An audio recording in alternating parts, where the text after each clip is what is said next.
So now I'm going to introduce you to Joe Pinella, who's sitting to my left here. Now, Joe, I want you to tell people what you just told me about the genesis of your teachings, because some people want to know where it all came from. And I know you tell me it's not Qigong, and I'm happy to give you a chance to explain that. Okay. So, Bob, what I said is that my program, the Healing Movement System, is not one thing. It's not Qigong. It's not Tai Chi. When I developed that program, I was paralyzed, and I had to learn to walk. I had to learn to move again. I had to learn to do certain things, and I needed specific things. The first thing I needed was energy, because my energy was sapped. So I needed oxygen and energy. So I explored a lot of the Oriental arts that I had been involved in, and I took this Tibetan meditation called mingling fire and water, and I used that breathing exercise to start to energize my energy in the body and get my chi back up, because my chi was really down in the ground from the accident, from the medication, from the surgeries. Everything is an assault on the body. So I was really low energy. I had no energy. So that was where I started with the breathing exercises, and I developed, and I took, again, the breathing technique came from a Tibetan practice. After that, I realized that where would the energy get stuck in my body? Well, it was going to get stuck in the joints. It usually doesn't get stuck in the straightaway unless you have an injury. But just in general, your energy gets blocked in the joints where it has to go around turns. So I looked at what the Chinese physical therapy used, and they had a system called Tai Chi Kung, which meant to work with balance. And it was a system to work on all the joints in the body. So I took that whole system into my program. And then I realized that, okay, now we have the oxygen, we have the energy, and we feel good. We opened up all the places where energy gets stuck in the body. What would be the natural progression was to now have the energy move on the acupuncture meridians. And for that, I looked to a program called Ba Qua. And I adopted something called the 8 strands brocade, the Ba Qua. And so the program evolved into 3 different disciplines, so I couldn't call it Qigong or call it Tai Chi. It was healing movements, because everything was put together to heal the human body and make the body, heal itself and come back into balance. And then I finished the program with something called Cloudy Hands, which is one of the traditional Tai Chi form exercises. And so we have Tibetan meditation. We have Tai Chi Kung, which is the physical therapy exercises from China, not the Tai Chi form. We had the Ba Qua to move the energy on the acupuncture meridians. And then we put a little bit of Tai Chi form in there in the Cloudy Hands to actually let the energy flow through the whole body. So that whole program works in a sequence. So that's why that program is a healing program. It's an exercise program to a point, but I like to believe it is a healing program more than just a plain exercise program. So you and I have talked about this in general. We haven't talked about it specifically. And my view of fitness, since I've been exposed with you and since I've been on the search for my own personal health evolution, is that there's the basic level, which is healing, and then the next level is functional, and then the next level above that is performance. So you just talked about healing. Could you address what you can also help people get if they're interested in more than just healing? Okay. So that's the analogy that I give for this, is that once the body is healed and everything is in good shape, then the machine is now functioning better, and it can do any sport better. So I like to think about the body like the motor from a Ferrari. So the motor from a Ferrari is obviously going to be a little bit different than the motor from a Honda or a Chevy or a car like that. So although those cars can drive and go around town, they couldn't get on the racetrack. But now the Ferrari can get on the racetrack because this has this super motor in it. And that's what I think about with the program. The program was developed initially to heal. But what happened was that everything started to come in balance, and every system in the body started to work better, to the point where my body now became the Ferrari engine.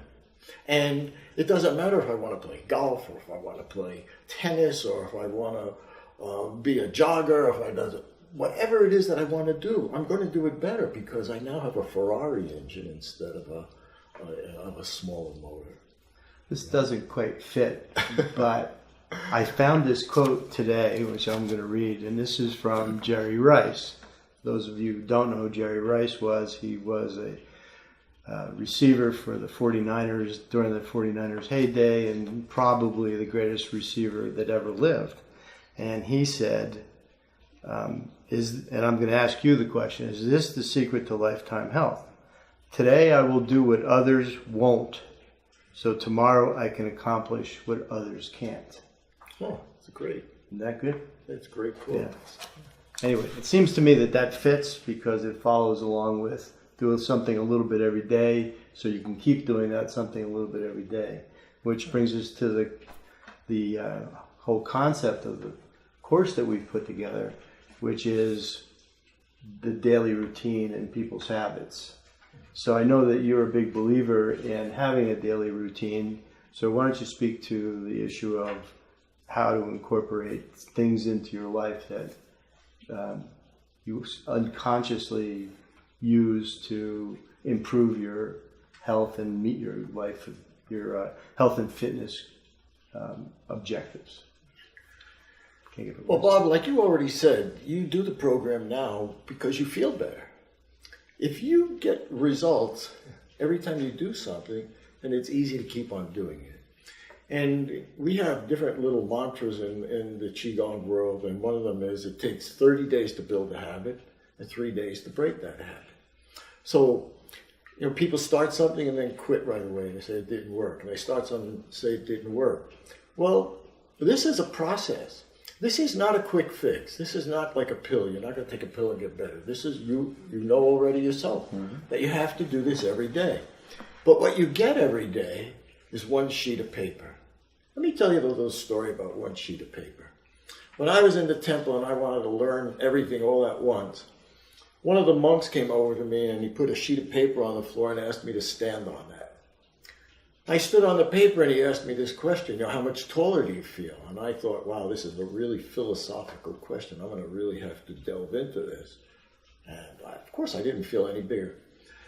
So then he took and put a book on the floor and asked me to stand on the book. And I stood on the book and he said, how much taller? And I said, 2 inches taller. And he opened the book and said, well, that's 365 of these pieces of paper. He said, every time you do this program, you're going to get one sheet of paper. He said, you're not going to feel the difference from one sheet of paper to the next, but you're going to get better and better and better. And all of a sudden, one day, you're going to be able to do things you never could do before, and you're going to do them with ease, and you're going to realize that one sheet of paper is accumulated to that point. That now makes your life easy, makes everything you do simple, and keeps you from getting injured. It's just a beautiful program.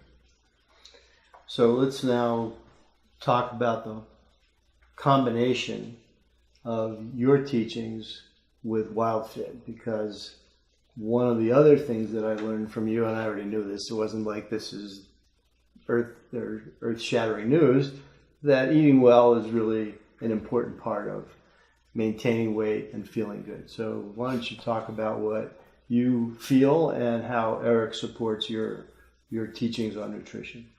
Well, both of us come from the same school of thought, is that human beings were designed to work one way, but we don't work that way anymore. We were designed to eat one way, and we've lost our way, and we eat one way that's not healthy or in balance with the human body. And it's the same with exercise. We've forgotten how to move. At one time, human beings moved in a functional way. Every move they made was functional. It saved their life. And so again, we have lost our way with how to move. Now, in Qigong, we have a saying, and one of the important sayings is that Qigong is king and nutrition is queen. And what that means is that you can do all the exercise in the world, and that's not enough. And you can do all the dieting and correct eating in the world, but that's not enough. because it requires both for the human body to be in balance and to be perfectly healthy. So eating correctly and looking at how man evolved and was supposed to eat is the perfect complement for this exercise program that teaches you how to move again in a functional way that heals the body. So with the right fuel and the right movement, there's no question that you're going to get healthy and feel better. So I got to formulate this question, so give me a moment here. What I want to get into now is the seasonal aspects of both programs. So I know that Eric is going to talk about seasonal, but this is going to come once you're into the course. It's not going to happen what we're talking about right now. But the evolution of movement, the evolution of food, the evolution of the 21st century economy and the world that we live in, and how the challenges that are presented every day are things that we have to become much more aware of. If we didn't have a global economy, if we had a local economy only, what would life be like and how much healthier would a person be? So one of the important things that we look at in Qigong is the seasons, because every season has a different energy. You know, if you live in this part of the world where we are here in Arizona and you want to plant tomatoes and you go out there in November and December and plant tomatoes, they're not going to grow. It's the wrong season. How does the plant know? How does that seed know? Because there's an energy shift in the world that happens in the universe. And the animals know it, the plants know it, humans used to know it, we kind of forgot about it because of the industrial world. With the invention of electricity, we were no longer confined to doing things by the sunrise and the nighttime, day and night. With the advent of the way agriculture is done today, we could eat fruit in the winter that doesn't grow in the winter because it was grown someplace else. So we have been taken out of the energy seasonal change that happens naturally in nature. It affects every animal and every plant. Man is the only one that's immune to it because of artificial stimulation like the lights and being able to have air conditioning and be able to ship food from Central America to New York. You know, we can do things that were not possible back then. When man was evolving, when man was growing, when man was part of the universe, he ate what grew in that season. There was nothing else. He had to eat that. So he ate seasonally because that's the way life was over there. And his movements were all designated to help him survive. You know, healing is part of the survival mechanism. If you get injured and you can't heal, you're going to pass away. So their movements all had to do with keeping them healthy so that they could run away from the tiger, so that they could climb a tree fast if they had to get away from a bear. You know, so your functional movements, along with the seasonal diets, kept you in a different kind of a health state. Also because with the season, the daylight hours changed, with the night hours changed, so you slept more, because it was dark out. You slept until the sun came up. And then as the sun changed, you changed. So we were in balance with nature and in the seasons at one point in time. We've lost our way, but with the Qigong and with the Wild Fit eating, we can bring this all back into a center again and just make ourselves really, really healthy. So you also have an opinion about the environmental imperfections that we now have to combat, and how do you see this program? Well, first of all, what do you feel about those things so people can understand it? And secondly, how do you see these programs combined to help combat those environmental impacts? I have to say that we are really at a critical time in the history of mankind on the planet, because our bodies are being assaulted on a daily basis, you know, with the air that we breathe, with the water that we get, with the pesticides and the GMO foods that are put upon us without even our knowledge. So the human body is in a real state of flux right now because everything that we're taking in is affecting our immune system. And if we look at what's going on around the world, the autoimmune diseases and neurological diseases that are being disrupted by the polluted foods, the pesticides, the GMOs, all this environmental damage that's being done. So that makes the Healing Movement program probably the most important thing you can do at this point in your life, because if you're getting assaulted with your water, with your air, and with your food, then you really need to take some kind of an action that's going to push that back a little, push it back a little, push it back a little every day, so that you can keep your health up and your body's immune system can fight off all these assaults that are coming without our knowledge, without our consent, and surely without our wanting them to attack us. So we're at a really critical juncture in the timeline of man, because we're poisoning ourselves.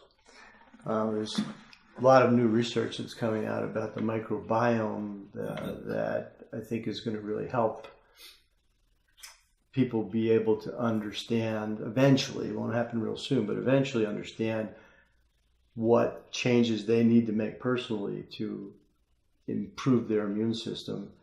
And if that actually does take place, then most of it will be, what do you eat and what are you not getting nutrient-wise, mineral-wise, and so forth, and what you need to add in, at least temporarily, to get yourself back in balance again.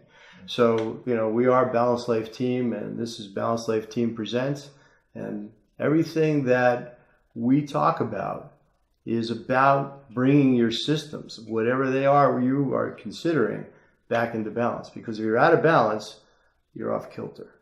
And that's what this is about. And it's surprising how few people really understand that they're out of balance because they're so used to being what they are. Let me give you another analogy on that, Bob. I like to use cars because people understand their cars better than their body. We can put a lot of junk into our body and it still functions. So we still think we're okay just because it's functioning. But if you think about your car, and your car runs on gasoline, if you pull into the gas station and by mistake put in diesel fuel, you will never get out of the station. The car won't run anymore. So in other words, you gave it the wrong fuel and it reacted instantly and it stopped. Okay, so that you understand. But we put in poison every day. We put in processed food. We put in GMOs. We put in pesticides. We put in all these poisons in our body. And then one system at a time, they start to break down. But we're still functioning and we don't realize that we're breaking down. So it's like having that car. If the motor, the transmission, and the rear end, and the car has tires, it'll still run. Even if the radio doesn't work, even if the heater doesn't work, even if the lights don't work, it'll still run. And that's what's happening with the body right now. A lot of the peripheral systems are breaking down a little at a time, a little at a time, a little at a time. But the machine is still running because it's got a motor, a transmission, a rear end, and tires. But pretty soon, one of those is going to go. And then everybody wants instant change. Everybody wants to do everything now. We're going to get healthy after the breakdown.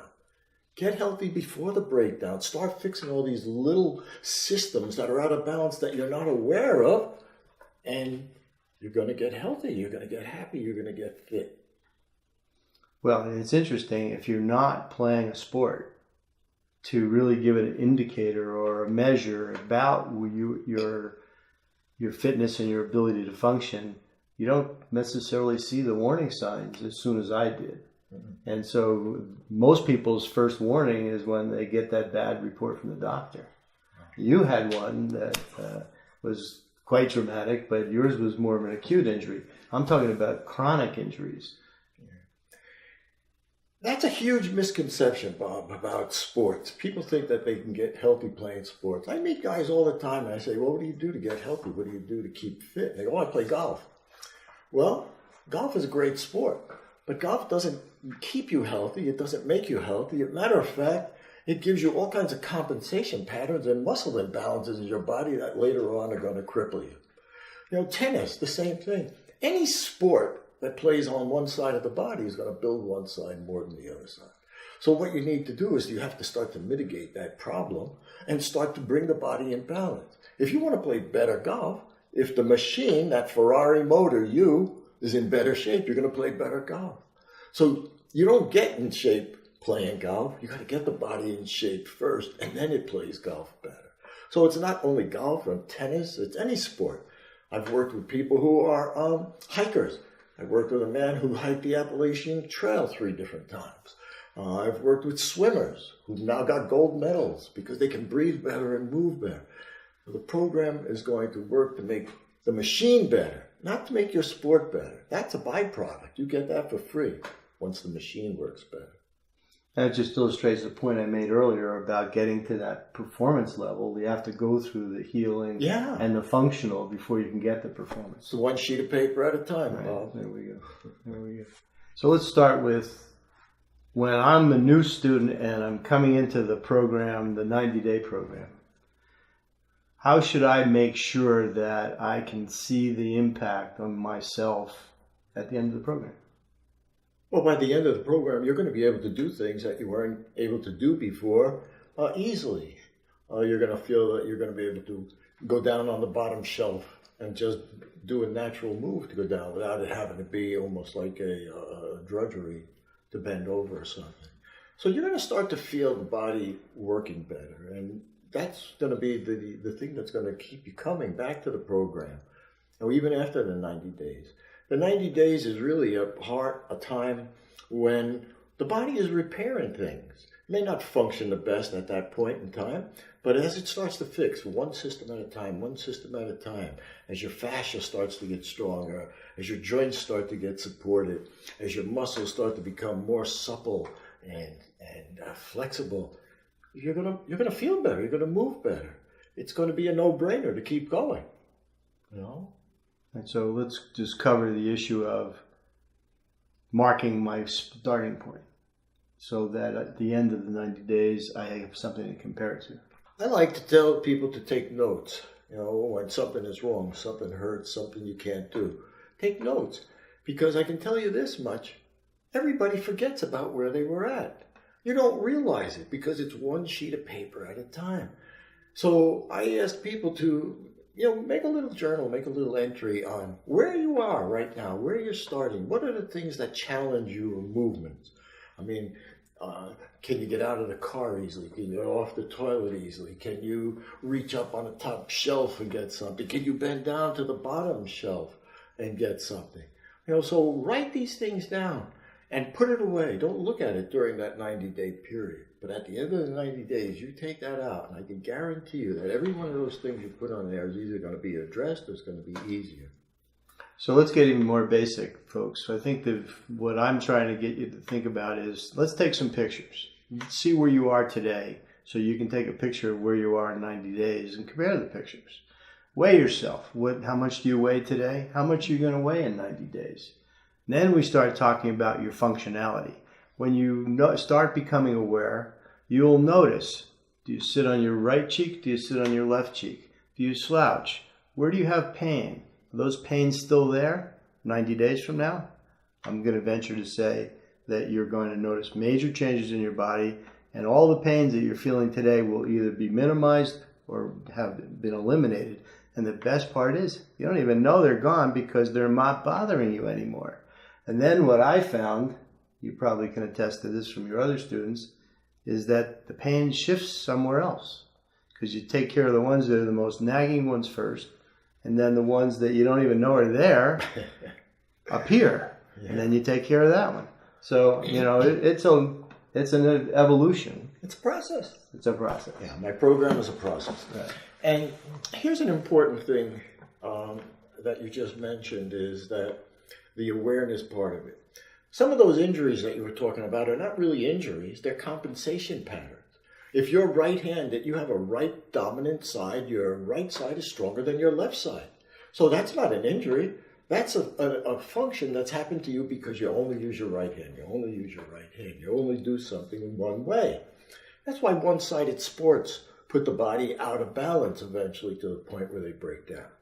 So we know that we have these compensation patterns, and so how do we address them? Okay, the first thing that you have to do is you have to become aware that you're moving in an unconscious way. That's your compensation pattern, the unconscious way. So we make you aware of that because that's the only way you can correct it. Once you correct it, now we take it and we put it into the conscious mind instead of the subconscious, because your dominant side movement is unconscious. You don't think about it, you just do it. So we have to make that move conscious first, and then we change that move, we fix that move, and then that becomes your new unconscious pattern. It goes back into the subconscious. So we can recreate neural pathways that function, that make the muscles and the movements function in a perfect sequence. And then once you do it enough times where that becomes your new pattern, that's when the healing and the real joy comes into the movement now, because now everything you do becomes easier, smoother, and more graceful. And grace is one of those things in movement. You see a person move and they're clunky. You see another person move and they move like they glide on the floor. That person who glides on the floor, their muscles are firing in a perfect sequence. The people that walk and look like they're clunky, there's breakdowns. There's not a muscle in control in that particular breakdown point. So when you have every single muscle working in a perfect sequence, then every one of your movements becomes smooth, graceful, and really elegant. So let's speak to that walking part again, because we talked about this a little yesterday, and I found it very interesting that most people, because they're moving, don't realize they're not in balance because they're moving. But if they were moving slower, and that's what your program teaches, is to do things slowly so that you can retrain your body. Yeah. Talk about that a little bit. So the important thing is this. When you talk about someone walking and they're not in balance, people would really react to that by going, what do you mean? I haven't fallen. But the bottom line is that if you're in motion, you never have to be balanced in any particular point. But if I slow your walking gait down to the 4 steps of the walking, the first step where you put your heel out, the second step where you put the front foot down, the third step where you raise the rear heel, and the fourth step where you bring your back leg forward to a neutral position, that requires you to be balanced in all 4 places.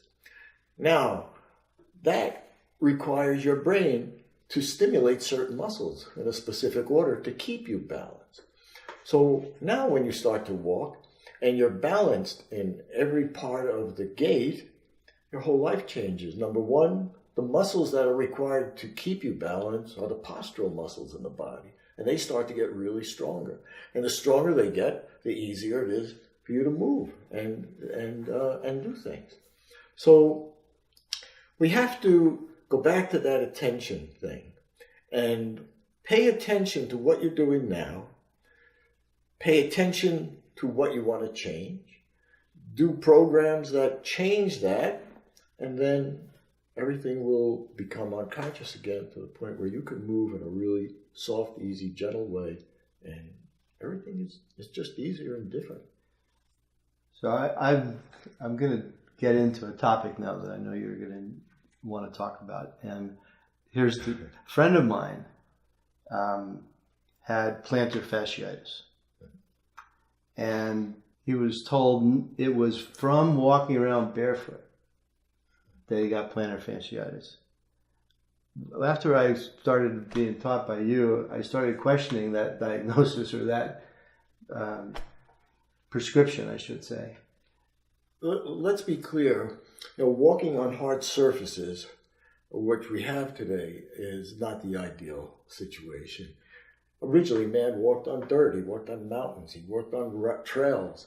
So the bottom of the foot was soft and supple. The bottom of the foot was supposed to move exactly like the palm of the hand moves. When you hit the ground, the foot is the shock absorber that's supposed to spread out. But we put shoes on them and the toes don't move anymore. And then we put these hard soles on there and the arch doesn't work anymore.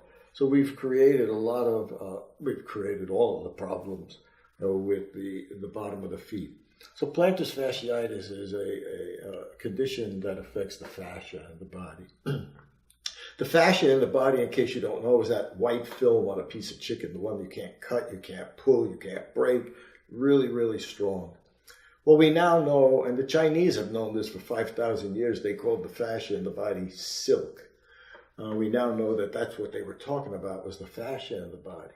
And when that fascia gets hard and stiff, and it's isolated where it can't move anymore, it gets adhesions, it gets hard, it gets brittle. I like to think about your kitchen sponge, the one you have in your sink. During the day when you're using it, it's soft and supple. In the morning when you wake up, it's hard as a rock. Well, that's your fascia. It's made of 70% water, and it needs to be hydrated, and it needs to be moved, or else it gets adhesions. It starts to get stuck. What we used to think about as old age for people, where they couldn't move anymore, we now know that it's fascia that's all stuck together because they stopped moving. If you don't move to your full range of motion all the time, you lose it. You've heard it 100 times. What you don't use, you lose. Mm-hmm. And it works with every single part of the body. So if you want to keep your range of motion so that you can raise your arm like this for your whole life, guess what? You have to do it. If you don't stop doing it for a couple of months, then you're going to have to work through it. If you stop doing it for a couple of years, you may not get it back again because of all those adhesions and the matting that goes on with the fascia. Now, fascia is a new interesting buzzword that's out there. The Chinese have talked about it for years. But it's the one piece in the whole human body that connects the feet to the head. And as long as that is soft and supple, like a nice rubber band, the body can move really, really great. In the degradation of the fascia, is there a point of no return? Unfortunately, yes. It gets to the point where you don't have enough of strength anymore to move the fascia. Now, physical therapists and people who do massage techniques can break it, manually. But a lot of times they wind up with microscopic scars from that. And then you have re-scarring again and re-healing and stuff like that. But the bottom line is that it's much, much easier to stay healthy than to get healthy. If you let yourself get really out of shape and really out of a healthy situation, it takes a long time to bring that back into a place. But if you're fairly healthy right now, my goodness, it's really easy to stay healthy. With a little bit every day, every day, every day. You start to eat the right food, put the right fuel in. You start to do the right kind of exercise. Remember, a lot of the high-intensity exercises are good. They're fun. They're exhilarating, but they are not healing. So you got to do the right kind of exercise if you want to heal. Okay? And once you heal, then you can do all the other exercises you want to do. But don't expect those to do the healing for you. Well, I'm hopeful our audience is the group that doesn't want to do that hard, vigorous exercise and hates the gym because we have an answer for them that doesn't require them to do any of those things. Yeah, and my program, I hear that a lot of times, and women come in and tell me, boy, oh boy, I thought I was going to come here and sweat and have to work hard and all that. And it's the complete opposite. It's really a simple, easy program. And there's people who really don't even like to go to the gym could enjoy doing it because once you learn the program, you don't have to do it in the gym. You can do it in your home. I encourage people to do it outside in their backyard, in the air, in the oxygen, the way the Chinese invented this for. It was part of nature. You're part of nature. That's a beautiful place to do it. Do it outside. You're in your office and you have this neck situation from computers today or carpal tunnel from all the texting today. These are the exercises that are going to get rid of all those aches and pains. You can stand up in your office and do 2 minutes of shoulder rolls and release all the tension at the top of your shoulders, the top of the back of the neck and stuff like that. So it's not a program where you have to say, I'm going to do this, this, and this. It's not regimented like that. I would love for you to do the whole program every day. That'd be wonderful. But how about if you have 10 minutes in the morning? Instead of doing nothing, do the 3 breathing exercises. How about if you have 15 minutes at the end of the day before you go to sleep? Do the Bada do it as you need it. If you're at work at the computer for 6 hours in a row and your neck is killing you, stand up. Do some neck rolls, do some shoulder rolls, and do some shake. Stimulate the immune system and get that blood circulating. Yeah, so I would suggest even more specific approach. If you are a desk person, and I was, so my career was a series of driving to the office, meeting with staff, going to meet with a customer, getting in the car, meeting with them at their place, sitting down, and then coming back and working on my computer to do the work that we just committed to. So it was a constant battle of always sitting down. Never, and computers certainly exacerbated the problem, or telephones, that was the other one. So it was always something that was going on.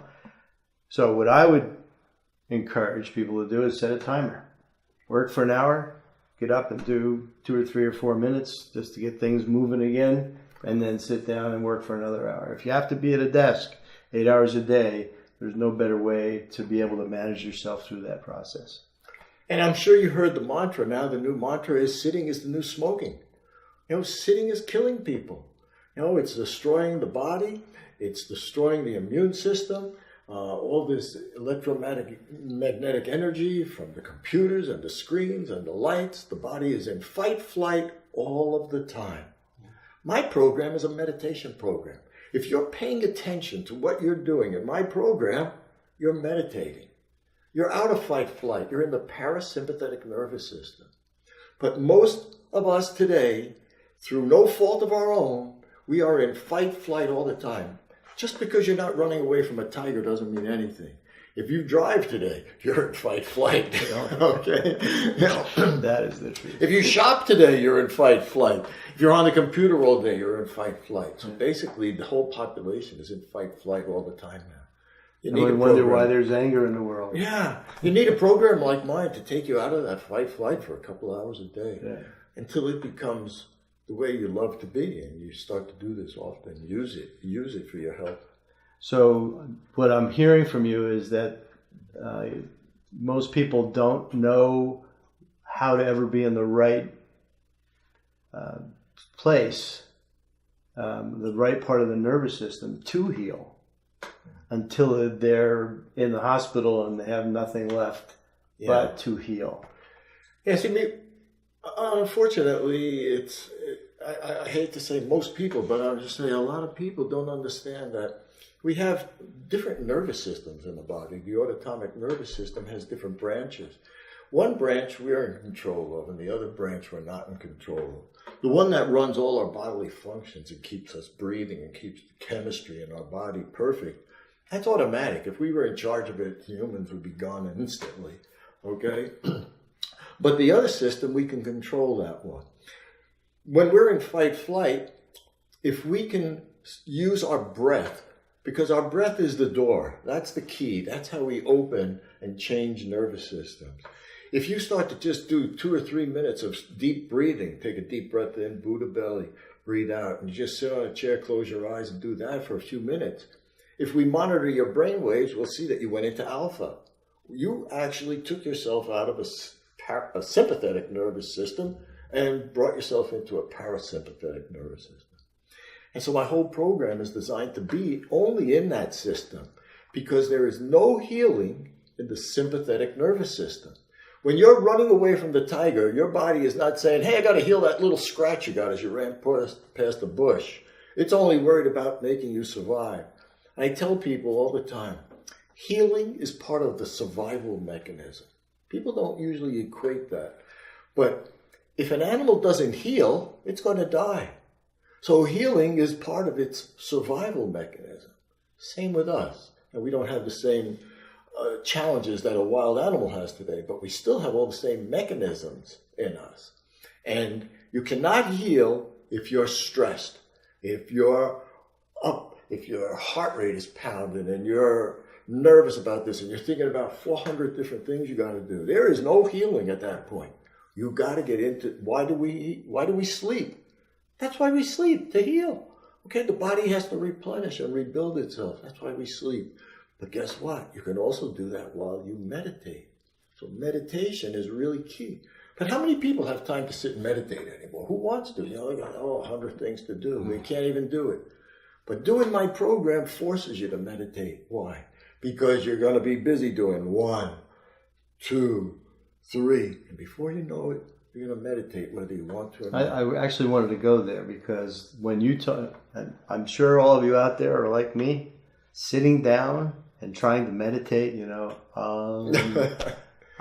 I couldn't do it. I had too many thoughts in my head to be able to filter it out. It's called monkey brain, monkey mind, and all these things coming in and jumping in and out now. And so when you told me what this was moving meditation, I said, oh, finally I can meditate. But it's still difficult. I mean, I've been doing it for several months now, and to this day, I still, if I don't do it first thing in the morning before I filter, but I put thoughts in my head, I still start to drift.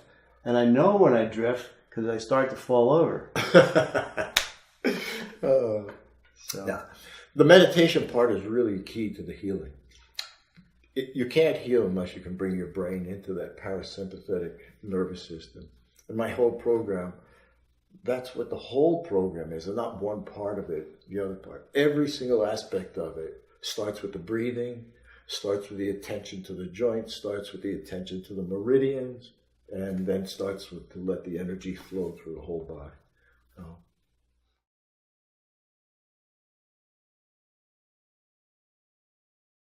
The person that motivated me to be on camera with you right now is Joe Pinella. And the reason that I was motivated was because he had an incredible story that I thought needed to be shared with the world. So, Joe, I want to start with what caused your problem, and then we'll go back to where you were that allowed you to be in that position. So let's start with what happened to you. 26 years ago, 27 years ago, I don't remember anymore now. What year was it? It was 1991. Okay. You can do the math. 1991. I had retired already from New Jersey. I had several businesses there. Moved out to Arizona. I had decided that we were going to go back to New Jersey for the summer after being out here in Arizona and spend the summers there since I still had more businesses there. And so I had this beautiful trailer built so I can take my Ferrari back to New Jersey and use my Ferrari there during that time of the year. Using up in New York State, New Hampshire, Vermont, beautiful driving on the East Ferrari. Coast. Yeah, I had a Ferrari business. That was one Tell of the everybody businesses. why you had a Ferrari. Well, I used to sell Ferraris. I had a business in New York. We sold Ferraris. We fixed Lamborghinis, Aston Martins, and Rolls Royces. I had a very high-end auto business. So I had this one personal car that I just loved. I drove it almost 250,000 miles, a 308 GST Ferrari. And I didn't want to leave it out in Arizona for the summer when all that great driving was back on the East Coast. So I had this super-duper trailer built, put the Ferrari in there, and on its maiden voyage, we got to Flagstaff, Arizona, and the trailer hitch broke, smashed into the back of the Bronco, and pushed the Bronco right off the side of the mountain and went down into a ravine. So we fell 200 feet, landed on my roof, and then rolled for another 80 feet. I was thrown out of the windshield of the Bronco, and I was laying on the ground over there. That day was amazing. There was a tractor-trailer driving behind us, and one of the passengers in that trailer was a off-duty paramedic. And he had been riding with his friend that day, just wasting time, and he watched the accident happen. He ran down into the ravine, and when he got to me, he asked me if I could move, and if I couldn't move, I was looking up at the sky. And he touched me. He says, "You feel that?" And I didn't feel anything. He touched me in several places. And he turned around and yelled up the mountain, called Flight for Life. And he yelled up to his truck driver friend. And they called for a helicopter to take me off to the hospital. I was taken to Flagstaff Memorial Hospital over there, and I spent 18 hours in the emergency room. So as they were picking me up in the helicopter to bring me to the hospital, I actually lost consciousness at that point. And when I was in the emergency room, all of a sudden I was aware of the emergency room. I was conscious of the emergency room, but I wasn't conscious. I was still unconscious. And what happened was I had this incredible experience, this out-of-body experience, where I was up in the corner of the emergency room watching this incredible, frantic activity going on, where doctors and nurses running and going and wheeling machines in and moving this person on this table into the middle of the room.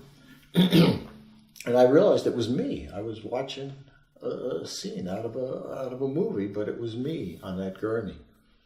And that was probably one of the most important moments of my life, because it was at that time when I realized I was watching myself, but I knew I was going to be okay. I didn't know how I was going to be okay, but I had this incredible feeling that changed my life, because that allowed me to go on to a different path at a certain point, which I'll get to.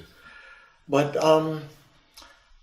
I heard them calling, Code Blue, Dr. Hales, Code Blue, Dr. Hales, and here I am. I'm watching this emergency room movie, and when Dr. Hales comes in, I realize that, I'm the emergency, I'm the Code Blue, and he talks to the doctors that have already been working on me, and they decide that they're going to, they have to stabilize me first. They can't operate on me or do anything until they stabilize me. And my head at that time was about 2.5 inches over my left shoulder. And I had no feeling, I had no motion, and I was diagnosed as a quadriplegic. It took them 18 hours to stabilize me. They put a halo on. I screwed this big halo around my head. They had me in this bed that was like a gyroscope. And I was on a flat board, and they'd be able to move the board up and down. In the meantime, this halo was on my head with weights hanging off the end of my head to move my head back in the center of my body again. And I spent 18 hours in that emergency room like that, until it reached the point where one of the doctors said, if we don't operate now, we're going to lose him, he's going to die. So they decided to operate on me at that point. And a long story, but the short version is that I spent a month in the hospital. I had 5 operations. They took a couple inches plug out of my both of my hips, and used them to put in my neck, because I lost 2 vertebrae in my neck and 4 discs. 2 vertebrae in my neck were shattered into over 150 pieces, and they took plugs out of my hip, sent them to a laboratory, and had them make spacers. Because the day of my accident, I was 5'10" that morning. On the gurney in the operating room, I was 5'6". I had lost 4 inches because I lost 2 vertebrae and 4 discs in my neck, and I herniated every other vertebrae in my spine. So I was 5'6". After they took out both pieces of those hips and put them in my neck at the end of several operations, I became 5'8". So that's where I'm at approximately now. There. So it was a really traumatic accident, and what happened with all the operations and all was really incredible. So after a month in the hospital, of course in the hospital I had that out-of-body experience while I was in the emergency room. And when the doctors came and told me I was going to be paralyzed, I said, no, I'm going to be okay again. I had this knowing, when I told him about the out-of-body experience, of course he thought I needed more drugs.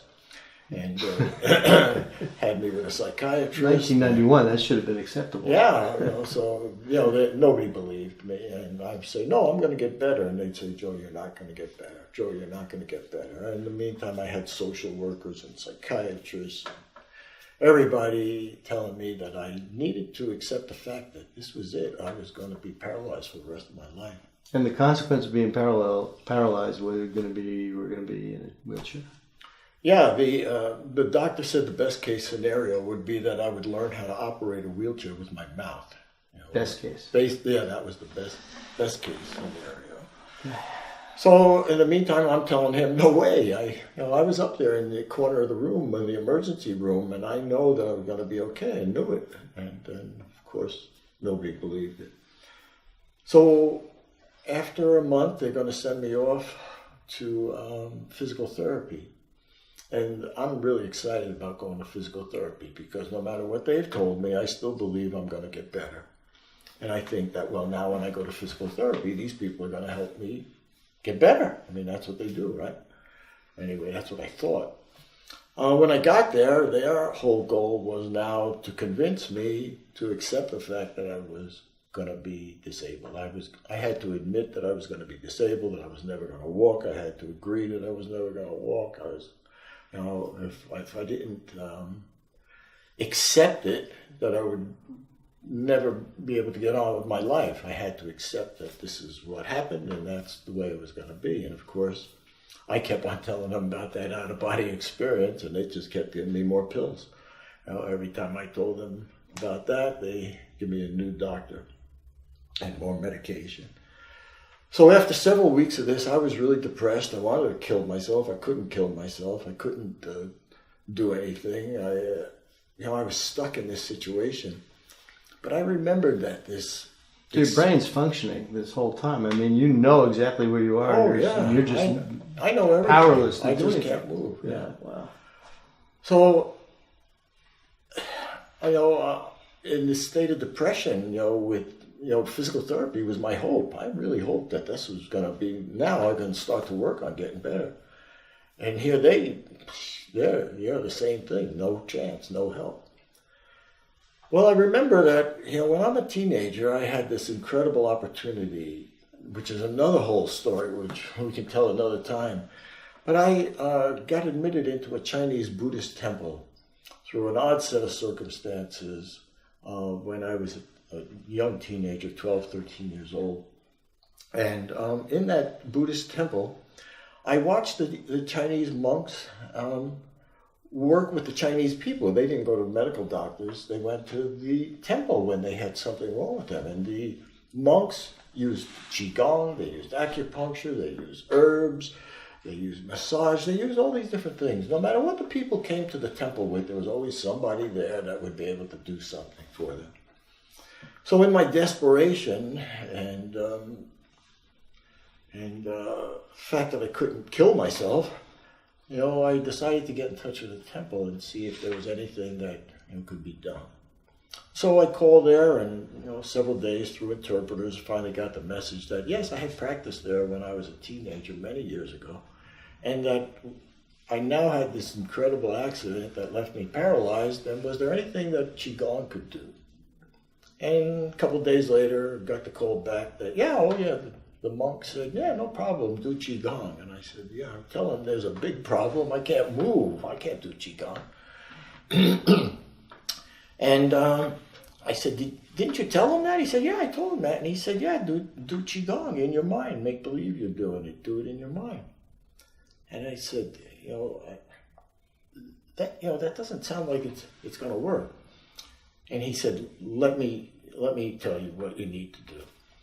He said, you have to convince your body that you're back in the womb again, and your body is growing just like you grew as a baby in the womb.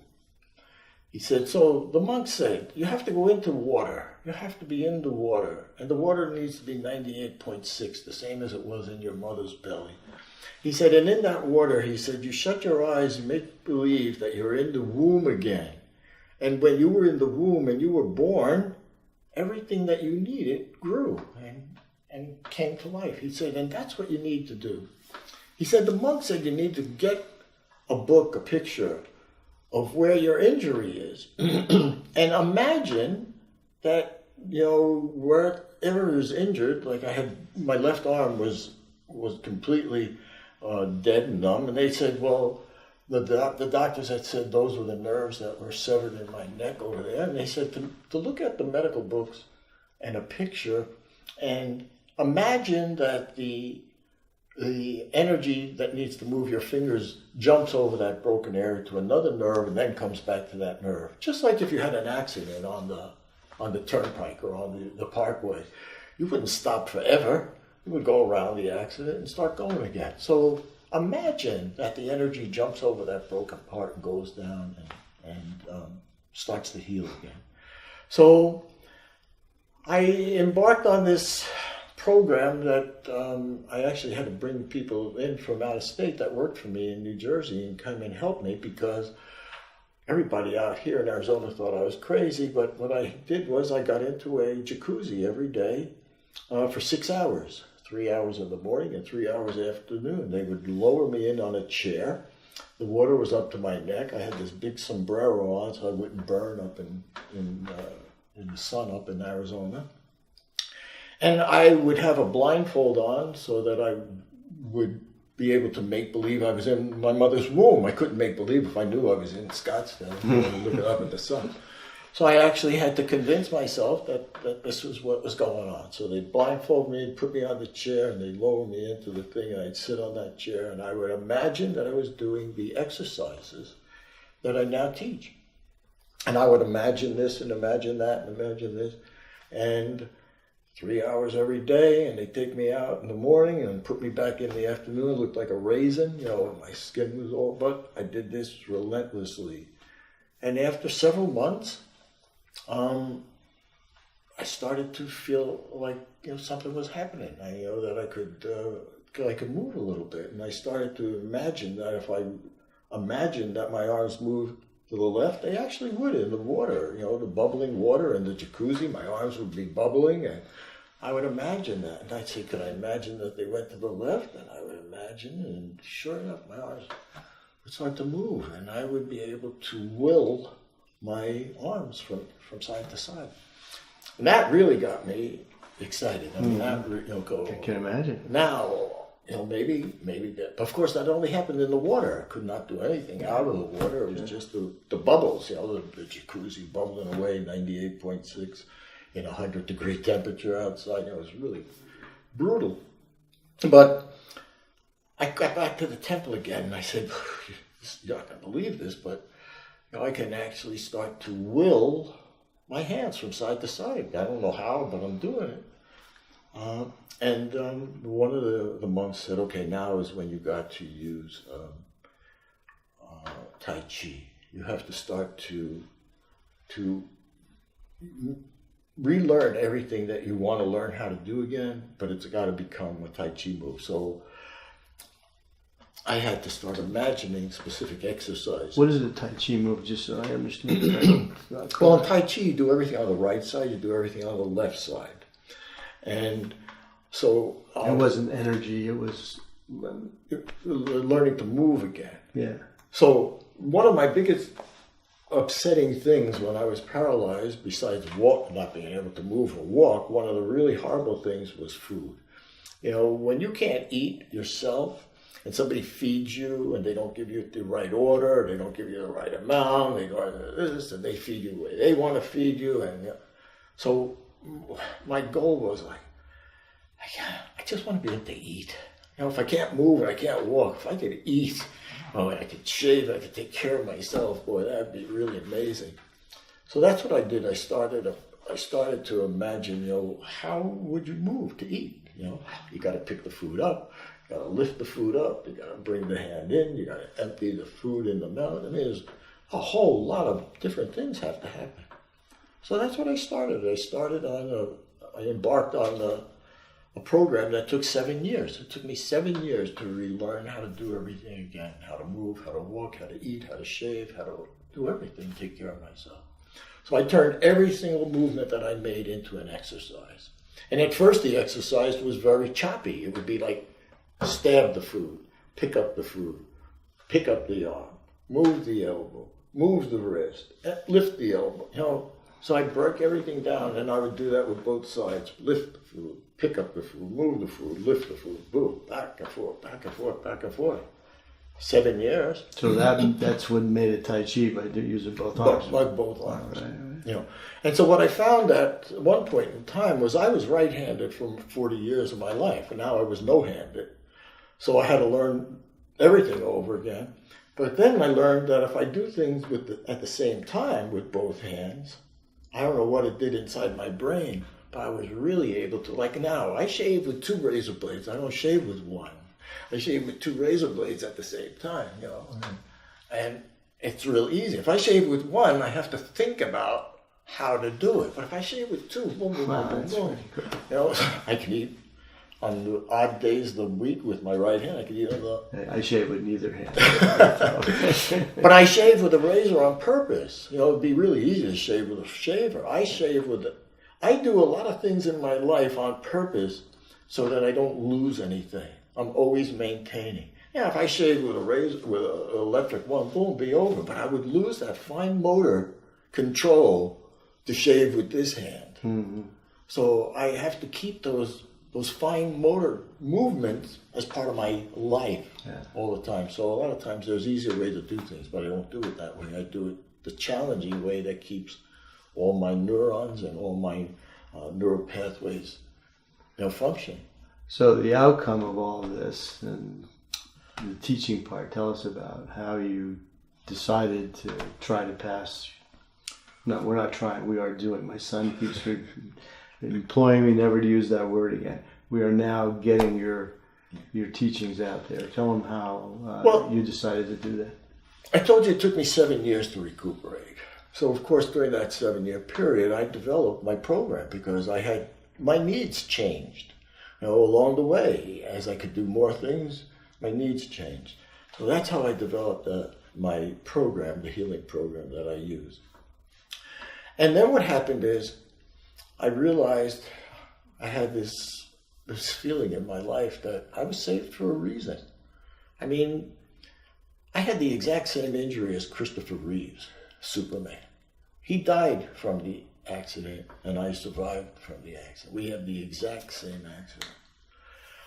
So I took a look at my life, Bob. I looked at my life and I said, why am I special? What happened? Why am I okay when nobody else is who would have this accident?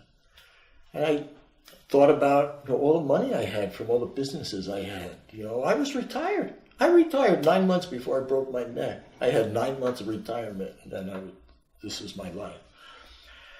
And I said, there are a lot of people out there who've been told by doctors that they're never going to get better, or that this is not going to work, or they're going to have their life do this or that. There's no hope. Well, that was the big thing with me. There was no hope. I said, maybe, just maybe, I was saved so that I could give other people hope who have no hope. And if my program worked for me, why wouldn't it work for somebody else? And does it matter what they have? Because since the program I developed was to work on everything and anything in the body, it wasn't specific to any particular thing. It was just, these are the things the body needed and needed to do. So that's how I came to teach what I do now and to develop the program that I've developed. I thought that, all the money I had at the time of my accident, I couldn't buy my health. And I also remembered one of the old stories that I had learned in the temple. There were a lot of different teachings in the temple that were taught by stories. And one of the stories one day was, the monk said, if I give you this basket of gold coins, would you be able to go to the park and give them away? Do you think it'd be hard to give away these gold coins? And I said, geez, of course not everybody would take a gold coin if you gave it to them. And back then he said to me, the practice that you've learned is more valuable than gold, because with all the gold in the world, you can't buy your health. But with Qigong, you can maintain and get back your health. And they said, don't ever try and give this away, this Qigong gold. If people don't recognize that it can change their life, then don't try and force it on them. They have to realize that their health is worth more than gold. And then that this can give them that health. This is why they would do Qigong. So that is, why I do this. This is what I want to share. I want to share that there's always hope. Now, can anybody and everybody get better of everything? Of course not. But the bottom line is you can make your life better. You can live a better quality of life. You can take this program no matter what disease, no matter what injury, no matter what's wrong with you, and bring your body back to good health. That's what I live for today. I live for the stories I get, that I hear from people who say, the doctor said I'd never do this again and I'm okay. And the doctor said this is and I'm okay. Or I've never been able to do that again and I can now do it. And I can sleep better. Whatever, it doesn't matter. Hit a 5-iron. Hit a 5-iron. It's about quality of life, okay, not quantity of life. No matter how much quantity you have, if it's not quality, it's a distress. So it's about quality of life. That's what this program is going to change your life, and it's going to make your life better. And I'm one of your stories. Yeah, and thank you. You're just one of many, but I appreciate every one of them. Yeah. That's what makes it worthwhile what I do. Yeah. The stories. If I don't get the stories, why would I do this? Yeah, right. Well, I think if you have the ability to help people and the passion to help people, and you can actually get the feedback that you helped them, that'll be just very fulfilling. It's more than that. It's because I've been there. When someone says, oh, I know what it feels like not to be able to move, and I say, no way. I've been there. When I see someone who can't get up or who's sick, who can't move, I've been there. Yeah. I know what they're going through. I know how hard it is to ask for help, to get help when you need something and there's no one around to get it for you. Yeah. I know. You can imagine it. Everybody can imagine it. But that imagination is nowhere near what it really is. That's what gives me the passion to help people, because I know where they are and I know where they can come if they just did the program. Right. One final thought. I'm sitting here talking to you, and have been for months now, and realize it's chilling, the story. Just absolutely chilling and almost unbelievable. So thank you for surviving, and thank you for bringing your message to me, and I'm hopeful we can help other people. Great. So I understand, 2016 you went up to Flagstaff and you actually met the doctors? Yeah, Bob, that was incredible. What an unbelievable meeting that was. I left the hospital 26 years ago as a quadriplegic on a gurney. Yeah. And of course my doctor, Dr. Donald Hales, had repeatedly told me I was going to be paralyzed. I had to accept it. He was, the one who brought me, the psychiatrist in and everything. Because as far as any medical doctor in the world would look at my x-rays and look at my injuries, there's no one in the world that would ever say I'd walk again or move again. So he was, that was it was concrete. That's what it was. Well, we had a 25-year reunion where we reached out to the doctor and contacted the doctor. He hadn't seen me for 25 years. And on the 25th anniversary, we actually went up to Flagstaff and met with Dr. Hales. And he cried. He cried. He said... So you were one of his stories.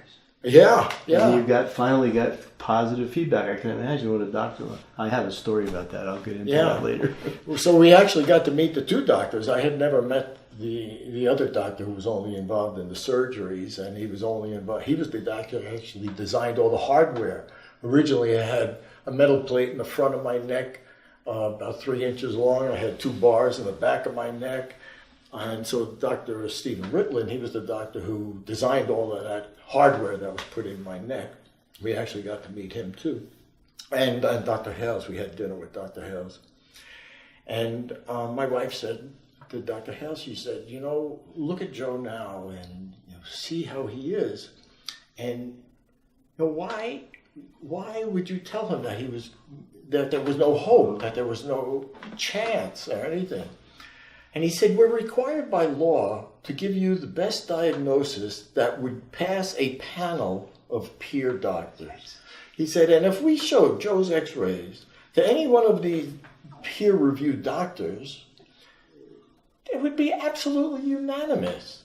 The man had something called a burst fracture, where one vertebra slipped on top of the other vertebra. Should have cut his spinal cord right in half. But it didn't. Okay, so this is, his own words were, in a church setting, we'd call it a miracle. He said, all I could say is it was sheer willpower and determination, that did it. So our time with Dr. Hales was really amazing. And at the end of our dinner, my wife said, how do you feel about seeing Joe after 25 years, when the last time you saw him, he was a quadriplegic? And the doctor said, with tears, that this made his career. He said, I've been at a trauma center my whole life. He said, and when we operate on someone and save their lives, 3, 4, 5 weeks later, they're gone. They go to their home state, they go to their hometown, they go someplace else because they came here for my services. So I never see anybody. He said, so I always think I've done the best, but I never know what the outcome is. He said, to see you walk and move like this, he said, it made my whole career worthwhile. And mine too. Thank you.